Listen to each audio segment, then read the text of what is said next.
अस्सलाम वालेकुम। तो बच्चों, आज की क्लास में हम चैप्टर 3 को रिवाइज करने जा रहे हैं एमसीकैट और ईकैट के हवाले से। और चैप्टर 3 जब हमारे ज़हन में आता है और मोशन की हम बात करते हैं तो सबसे पहले हमें वर्ड आता है डिस्प्लेसमेंट। अगर मैं क्विक डेफिनिशन बेटा आपसे पूछूं डिस्प्लेसमेंट की, तो आप क्या जवाब देंगे? आप कहेंगे sir shortest possible distance is called as displacement. तो हम यहाँ पर भी इस डेफिनेशन को अपने ज़हन में रखते हैं कि ये शॉर्टेस्ट पॉसिबल डिस्टेंस है। और इस एग्जाम्पल से हमें समझ में आ रहा है कि सर एक हमारे पास पाथ है ए से बी में पहुंचने का, और दूसरा भी पाथ है ए से बी तक जाने का, लेकिन एक पार्ट हम देख रहे हैं कि जल्दी पहुंचने का है, फौरन पहुंचने का है। तो जो फौरन पहुंचने का पार्ट है उसको हमने नाम दिया है डिस्प्लेसमेंट का। डिस्प्लेसमेंट का यूनिट क्या होगा सर? मीटर होगा। डिस्टेंस का यूनिट भी मीटर होगा। पेपर में एक नंबर का एमसीक्यू आ जाता है कि इनमें से स्केलर कौन सा और वेक्टर कौन सा है। डिस्टेंस बेटा आपके पास स्केलर होता है और डिस्प्लेसमेंट आपके पास वेक्टर होता है। मतलब क्या मुराद थी इससे? सर इससे मुराद ये थी कि डायरेक्शन की बात कर रहे हैं ना, तो जब डायरेक्शन आ जाएगा तो उस क्वांटिटी को आप वेक्टर कह दोगे। फिर हम कहते हैं सर इसी से हम स्पीड और वेलोसिटी की तरफ जाते हैं। वेलोसिटी क्या है? सर वेलोसिटी को डिफाइन करते हैं, velocity is defined as rate of change of displacement. तो सर ये हमारे पास क्या बन जाता है? मीटर पर सेकंड बन जाता है। फिर इसमें हमने अपने एप्टीट्यूड टेस्ट के लिए कुछ कंसिडरेशंस की थी। क्या कंसिडरेशन थी? नंबर 1 कंसिडरेशन थी बेटा हमारे पास, हम कहते हैं सर अगर कोई कहता है एवरेज वेलोसिटी, तो उसका मतलब क्या होगा? इनिशियल और फाइनल वेलोसिटी को प्लस करें और 2 से डिवाइड कर दें। अगर कोई कहता है इंस्टेंटेनियस वेलोसिटी, तो इसका मतलब क्या होगा? चलते हुए ऑब्जेक्ट की बीच में जो वेलोसिटी मालूम की जाती है उसे इंस्टेंटेनियस वेलोसिटी कहते हैं। फिर हम कहते हैं तीसरे नंबर पे सर हमारे पास आती है यूनिफॉर्म वेलोसिटी। यूनिफॉर्म वेलोसिटी का मतलब क्या होगा? सर जब वेलोसिटी चेंज ना हो, तब्दील ना हो, तो उसे हम क्या नाम देंगे? उसे हम यूनिफॉर्म वेलोसिटी का नाम देंगे। ठीक है। अब इसका एक पॉइंट हमने पढ़ा था कि अगर आपके पास जो वेलोसिटी है वो यूनिफॉर्म है तो एक्सेलरेशन जीरो हो जाएगी। Very good Areeba. Acceleration zero बन जाएगी बेटा हमारे पास। और फिर हम कहते हैं सर अगर यूनिफॉर्म वेलोसिटी है तो average velocity, initial velocity, final velocity और इंस्टेंटेनियस वेलोसिटी सब के सब आपस में बराबर होंगी। ठीक है, ये वाला पॉइंट समझ में आया? शाबाश। मैं आप लोगों की चैट्स बेटा सबकी देख रहा हूँ इस वक्त। वेरी गुड अरीबा, निम्रा, एमन, गुड। चले तो ये वाले पॉइंट हमें समझ में आएगा। Very good Noman. ठीक है सर। तो ये हम फिर अब आगे बढ़ते हैं। अच्छा, अब यहाँ ग्राफ वाला सवाल आता है पेपर में। पेपर में कभी-कभी किस तरह सवाल आता है? ग्राफ दे दिया जाता है इस तरह आपके पास टाइम और डिस्टेंस का, और कहते हैं कि बीच में लाइन क्या है। तो जो लाइन बनी है बेसिकली बेटा किसको शो कर रही है? लाइन जो बनी है ये वेलोसिटी को शो कर रही है। तो ये डिस्टेंस टाइम ग्राफ कहलाता है और इसकी जो स्ट्रेट लाइन है वो आपको शो कर रही है कि आपके पास वेलोसिटी मौजूद है। ये ग्राफ मुझे याद पड़ता है कि अक्सर पेपर में दिया जाता है यूनिफॉर्म वेलोसिटी के लिए। ठीक है। अच्छा, अगर यूनिफॉर्म वेलोसिटी नहीं होगी तो क्या होगा? कर्व बनेगा। देख रहे हो कर्व बन रहा है।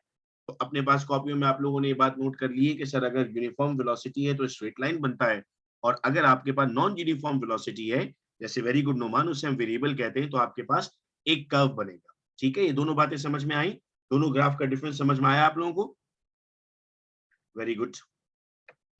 फिर इसके बाद हम कहते हैं सर एक्सेलरेशन क्या होता है? तो acceleration is the rate of change of velocity. फिर इसमें भी आपके पास आ जाएगा सर, ये देखो डेल्टा वी अपॉन टी। ठीक है। और यूनिट क्या बन जाएगा हमारे पास? मीटर पर सेकंड स्क्वायर बन जाएगा। अब अगर एक्सेलरेशन टाइम ग्राफ आप देखते हो, या देखिएगा यूनिफॉर्म और नॉन यूनिफॉर्म, एक बात तो हमें समझ में आ गई कि यूनिफॉर्म का मतलब क्या था। जी बेटा निम्रा, जब कर्व होगा तो नॉन यूनिफॉर्म है। जी नोमान, बिल्कुल प्रोड्यूस होगी बेटा। और जो लोग इसको बाद में यूट्यूब पर देख रहे हैं, जूम क्लासेस का एडवांटेज हमें यही होता है कि सवाल जवाब किए जा सकते हैं। डिस्क्रिप्शन में बेटा नंबर मौजूद है, अगर आप भी जूम क्लासेस ज्वाइन करना चाहते हैं तो ज्वाइन कर सकते हैं। यूनिफॉर्म एक्सेलरेशन में फिर स्ट्रेट लाइन बन रही है, और नॉन यूनिफॉर्म में देखो कर्व बन रहा है।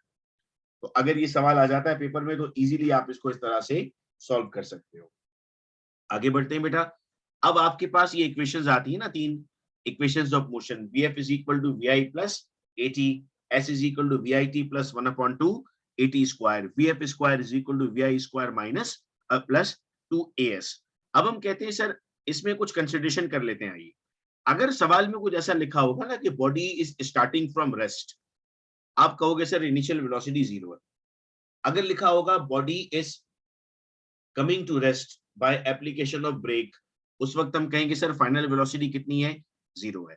अगर लिखा होगा यूनिफॉर्म वेलोसिटी, से चूंकि हम रिवीजन कर रहे हैं इस चैप्टर का बैच 1 में, तो बहुत फास्टली मैं इस वक्त आप लोगों के चैट पर जवाब देख रहा हूं जो आप लोग लिख रहे हैं, चूंकि आप लोगों ने माशाल्लाह इसको तकरीबन अब याद कर लिया इन तमाम चीजों को।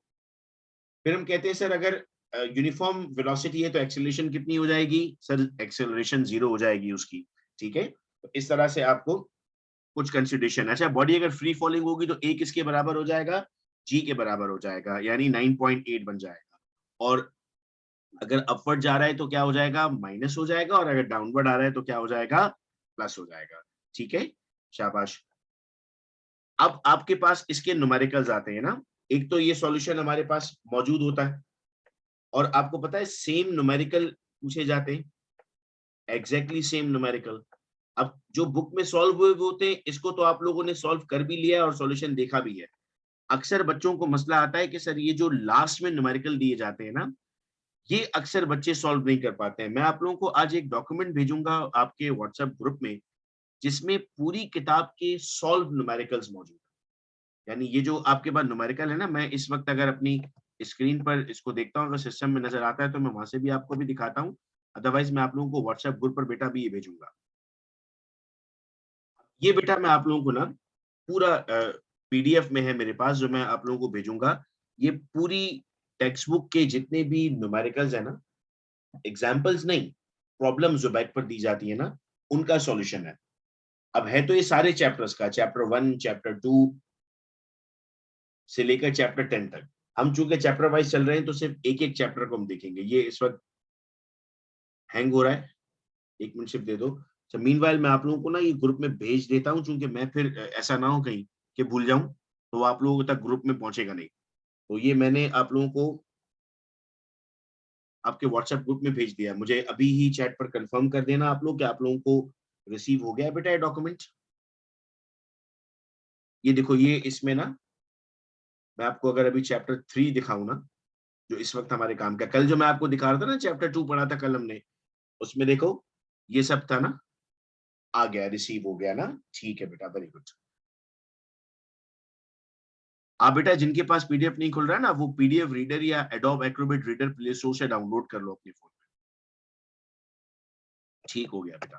तो ये इधर मैं आपको अब दिखाता हूँ। देखो किताब अगर हम देखें ना, तो उसमें प्रॉब्लम नंबर 1 है, an electron gun of a television. मैं अब बुक खोलता हूँ आपके सामने, फिर मैं इधर ले आऊंगा आपको। ये देखो, ये हमारी बुक है, और बुक में हमारे पास, हम मनाल कुछ बच्चों के पास बेटा नहीं ओपन होता, उनके पास वो नहीं होता ना, इस वजह से ओपन नहीं हो पाता उनके पास। मैं बुक पे वो वाला पेज ले आता हूँ न्यूमेरिकल वाला, और इधर आपको बताता हूँ। ये देखो, बुक का पहला सवाल है ना, electron gun of a television set an electron. अब इसका पूरा का पूरा जो सॉल्यूशन है ना, वो यहाँ पर मैं आपको दिखाता हूँ। ये देखो,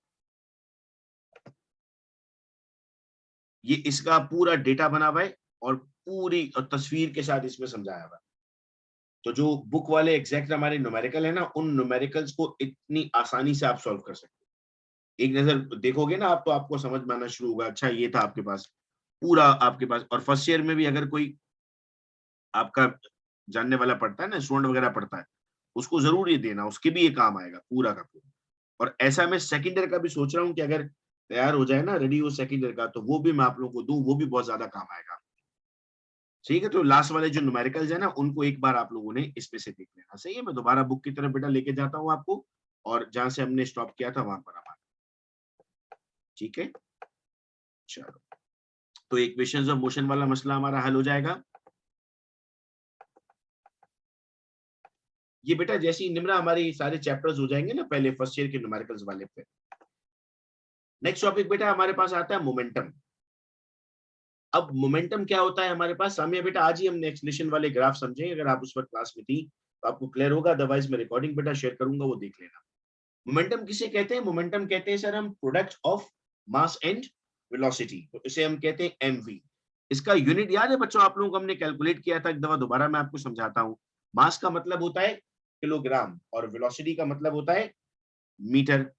तो मीटर पर सेकंड, तो हमारे पास इसका यूनिट क्या बन जाता है, किलोग्राम मीटर पर सेकंड।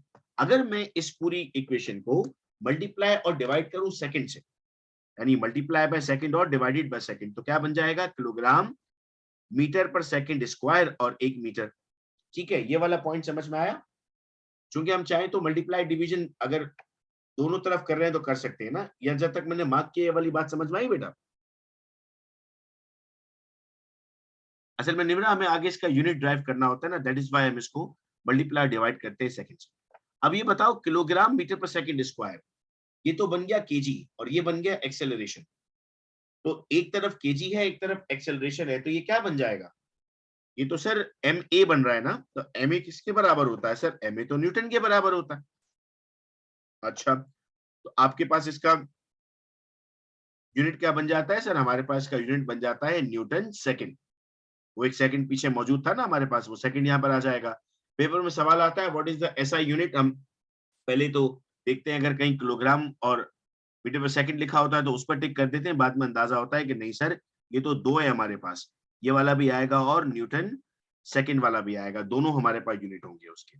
ठीक है, फिर law of conservation of momentum की स्टेटमेंट है, जो स्टेटमेंट होती है कि energy momentum of before collision and after collision will remains same. और फिर साथ में हम ये भी कहते हैं कि सर ये जो बिफोर और आफ्टर कोलिजन का मोमेंटम है, ये जो सेम आ रहा है हमारे पास, ये आइसोलेटेड सिस्टम का है। आइसोलेटेड सिस्टम की एग्जांपल क्या होती है हमारे पास? जिसमें एनर्जी ना तो आए ना एनर्जी वापस जाए, उसको हम आइसोलेटेड सिस्टम कहते हैं। ठीक है, फिर इसके बाद अब जाहिर डेरिवेशन तो आपके पास है नहीं, स्टेटमेंट से ही आपको सवाल पूछे जा सकते हैं। फिर इलास्टिक कोलिजन, इलास्टिक कोलिजन किसे कहते हैं? थ्योरी का पार्ट है ये सर। जब एनर्जी चेंज नहीं होती है उसे हम इलास्टिक कोलिजन में लेकर आएंगे, और जब एनर्जी चेंज होती है तो उसे हम नॉन इलास्टिक कोलिजन में लेकर आते हैं। अब ये डेरिवेशंस का कोई रोल नहीं है, क्योंकि आपके पेपर में सिर्फ एमसीक्यूज आते हैं। वेरी गुड बेटा रीबा, शाबाश, गुड। मैं मैसेजेस देखता हूँ आप लोगों के, शाबाश नुमान, अच्छा वेरी गुड। आप लोग बिल्कुल लाइनअप होकर चीजों को पढ़ रहे हो, वेरी गुड।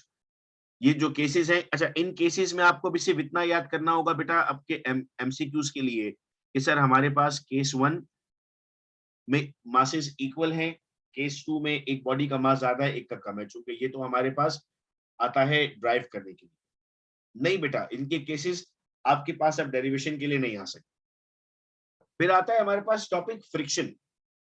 फ्रिक्शन में से हमारे पास कोई न्यूमेरिकल बेस एमसीक्यू नहीं है, थ्योरेटिकल। तो जब हम इस चैप्टर के थ्योरी पार्ट पे आ रहे होंगे तब हम इसको देखेंगे। अभी हम पूरी जिस तरह हमने केमिस्ट्री की वर्कशॉप की थी, उसके बाद हमने उसका एक कंप्लीट टेस्ट रखा था, बिल्कुल वैसे ही अब हम फिजिक्स के चैप्टर्स को रिवाइज करके, और फिजिक्स में रिवीजन की जरूरत इसलिए पड़ रही है हमें कि थोड़ा सा मुश्किल है इन चैप्टर्स को एक एक मरतबा में मुकम्मल करना, इसीलिए हम दो दो मरतबा इन चैप्टर्स को पढ़ रहे थे।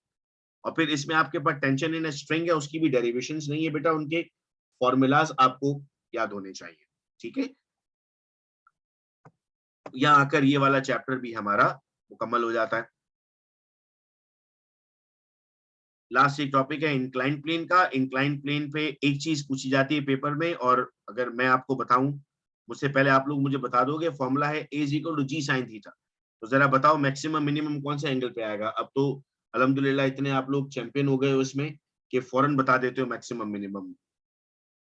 वेरी गुड, निमरा ने सबसे पहले जवाब दे दिया, अरीबा ने जवाब दिया, निमरा ने जवाब दिया, मनाल ने जवाब दिया, एक्सीलेंट। मिनिमम 0 पर और मैक्सिमम 90 पर, महा ने जवाब दिया, शाबाश शाबाश। तो ये आपके पास दो केसेस आते हैं। अच्छा वेरी गुड बेटा, हानिया वेरी गुड। इस पर तो आप लोग अब माशाल्लाह जो है वो बिल्कुल इक्विप्ड हो गए हो मैक्सिमम और मिनिमम वाले। ठीक है, तो ये आपके पास मैक्सिमम और मिनिमम वाला न्यूमेरिकल आता है।